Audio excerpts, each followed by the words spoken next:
Pembuatan animasi 3 dimensi menggunakan aplikasi Blender pada proses pertumbuhan kelapa sawit. Kelapa sawit merupakan salah satu tumbuhan yang terpopuler di Indonesia yang tergolong dalam genus Elaeaceae dan ordo Ercesis. Tumbuhan ini juga digunakan dalam berbagai usaha pertanian dengan tujuan menghasilkan minyak sawit. Produksi buah kelapa sawit merupakan salah satu bagian yang penting dari ekonomi negara Indonesia. Karena Indonesia merupakan salah satu negara produsen dan konsumen sawit terbesar di dunia. Sebagai salah satu penghasil kelapa sawit terbesar di dunia, peran masyarakat juga berpengaruh dalam pengembangan perkebunan kelapa sawit. Oleh karena itu, masyarakat juga harus tahu bagaimana proses pertumbuhan kelapa sawit. Berikut merupakan proses dari pertumbuhan kelapa sawit. Berikut merupakan cara membedakan buah sawit berdasarkan ketebalan cangkang. Buah dura, cangkang tebal.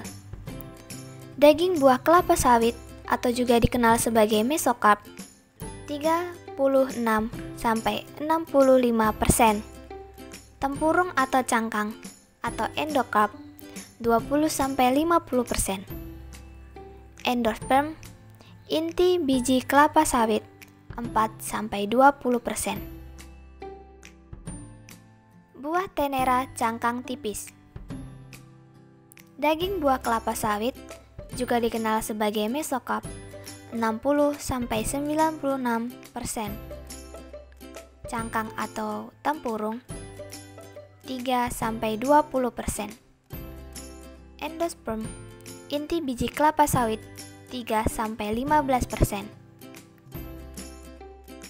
Buah pisifera tidak bercangkang. Daging buah kelapa sawit juga dikenal sebagai mesokarp 92-75%. Endosperm, inti biji kelapa sawit 3-8%.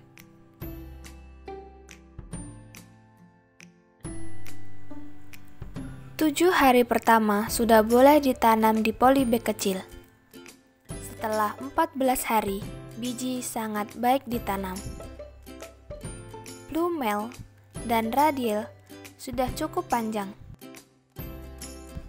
21 hari kemudian, helai daun pertama muncul bersamaan dengan akar premier yang pertama. Setelah 40 hari, muncul 3-4 helai daun terbuka dan sistem perakaran sudah lengkap. Dan 90 hari kemudian, bibit sudah siap dipindahkan ke polybag besar. Proses berikutnya ialah proses pre-nursery, tahap pengembangbiakan kecambah kelapa sawit menjadi bibit berukuran kecil. Lama waktu tahapan ini berlangsung antara 2-3 bulan. Adapun tujuan sistem pembibitan pre-nursery ini yaitu mempermudah pemantauan awal sehingga tingkat pertumbuhan sawit dan kondisinya terjaga. Proses berikutnya ialah my nursery. Tahap ini berlangsung selama 10-12 bulan. Pembibitan utama atau my nursery bertujuan untuk menghasilkan bibit-bibit kelapa sawit yang siap ditanam di lahan terbuka. Berbeda dengan tempat pembibitan pre-nursery yang sebaiknya dipilih dekat dengan pemukiman, pada tahap pembibitan my nursery, pemilihan tempatnya lebih baik dekat dengan kebun budidaya. Area yang dipakai memiliki permukaan rata dan bebas banjir. Proses berikutnya ialah tanaman belum menghasilkan atau TBM, merupakan tanaman baru yang sudah tumbuh di lapangan dan statusnya sudah memasuki masa TBM. Periode TBM dimulai dari tanaman yang baru dipindahkan ke lahan sampai tanaman sudah bisa dikategorikan sebagai tanaman menghasilkan. Proses tanaman belum menghasilkan berkisar sekitar 3 tahun. Proses berikutnya ialah proses tanaman menghasilkan. Pada proses ini, tanaman sudah menghasilkan buah.